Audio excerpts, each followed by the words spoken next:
Hello from Deir el-Ballas. We are talking to Dr. Peter Lacovara. He has a long history of excavating the site, and we say hello to the students in California. So we would love to hear the history of your work in Egypt, and especially the site of Deir el-Ballas behind us. Well, this site was first excavated by George Andrew Reisner for the University of California in the year 1900 and 1901. And the site was never published, and the records eventually wound up in the Boston Museum where I first worked. And so I came back here first in the 1980s to do some work, and then more recently I was asked by Mustafa Waziri, who was then the chief inspector here, to come back because the site was threatened by the expansion of the modern town and vandalism and looting. So we've come back now to do some restoration and further documentation on the site. And what you see behind me is what's called the South Palace. Reisner termed it that, but actually it's not a royal residence. There is one further down called the North Palace. And both of these structures, as well as the big town in between, were constructed by King Seqenenre of the 17th dynasty, the Theban king, as a sort of forward base, a campaign palace for his battle against the Hyksos. So this is the place, we think, where the battle to rid Egypt of the Hyksos began. And this structure was actually probably a large watchtower. And from the top of this great staircase you see behind me, you get a really commanding view of the Nile and the surrounding countryside. And we know from a series of ostraca that Reisner found here, there were lists of ships' crews and provisions for ships, and we've even found ship timbers that were built into the wall. So this was really a place where the fleet was assembled, as well as soldiers, and they all then embarked from here to fight at Avaris and eventually get rid of the Hyksos.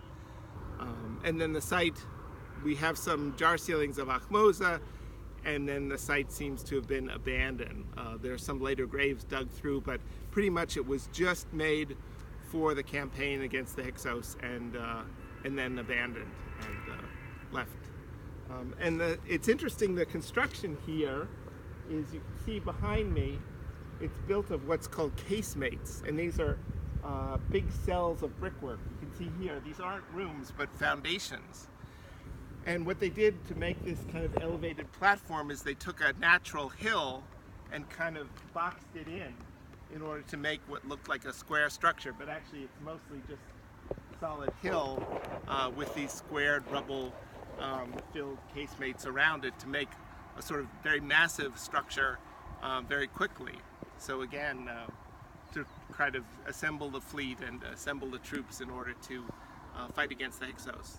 So it's very important as one of the few, both in history, but also one of the few excavated settlement sites we have from ancient Egypt. And a lot of these were built on the desert edge, and a lot of them are now threatened by the great expansion of population here in Egypt. So we're trying to do what we can to record and protect it so that something will be left for future generations, like you students.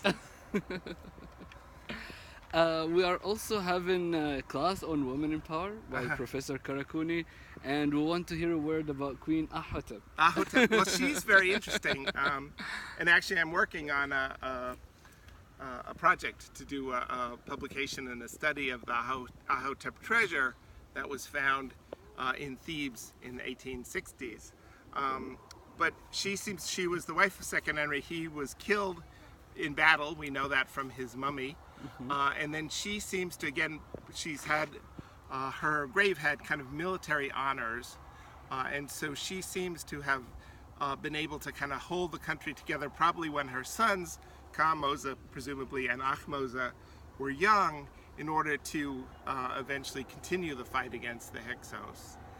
And her treasure is very interesting and has an interesting connection with Deir el-Ballas, because in the abandonment debris of the North Palace, Reisner found a cache of models of different things to commemorate the victory against the Hyksos.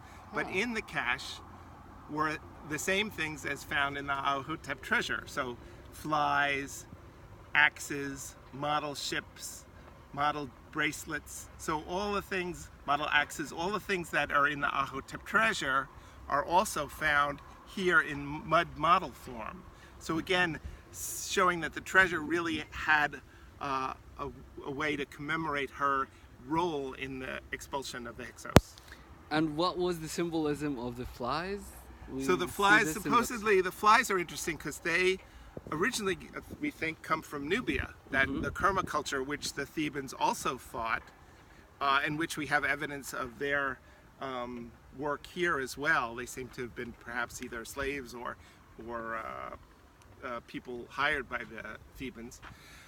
But anyway, so the fly is a military decoration, and it seems to be, you're supposed to be as relentless as the flies in Egypt. And if you've been to Egypt, you can know that the flies are quite relentless. So you're supposed to be as relentless in battle as a fly.